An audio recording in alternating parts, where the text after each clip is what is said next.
Hi, Bob Jennings here, talking about non-deductible IRAs today. You know, this is a pretty easy discussion because I'm not much of a fan of these things. There's only one reason to have a non-deductible IRA. You know what it is? Think about it for a minute. It's because you can't have a Roth. A Roth IRA is always better. Let's make sure that we understand. With a non-deductible IRA, you're not allowed to deduct the money you put in. With a Roth IRA, you're not allowed to deduct the money you put in.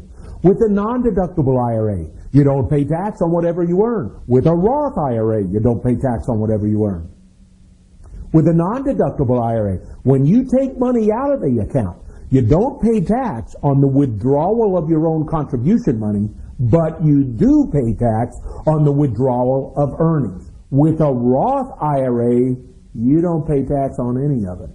So a Roth IRA is always better. The problem is with a Roth IRA, not everybody qualifies, whereas nearly everyone qualifies for a non-deductible IRA. So there you go. To make sure we understand clearly, the money you put in is not deductible.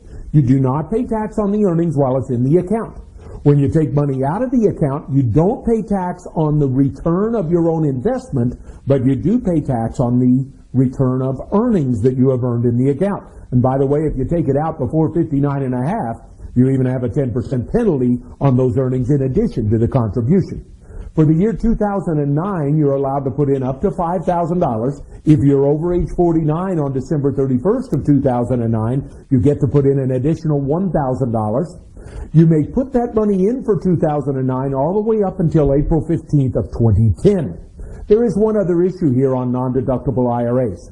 If you take money out of a non-deductible IRA and you also have a traditional IRA, IRS will cause some real problems for us because what they say is, even though you're taking it out of the non-deductible, they treat it as if you're taking it out partially from the non-deductible, partially from the deductible, and you're going to have to pay some tax on it. Now, your tax professional can give you better advice on this, but let's summarize the non-deductible IRA.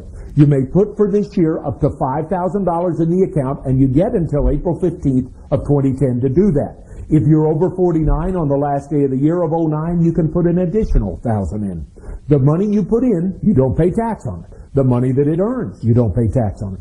When you withdraw money from the account, the money that you withdraw that represents your original contributions is free, but the money that you withdraw that represents earnings is taxable, and if you take it out before 59 and a half, you will pay a 10% penalty on it.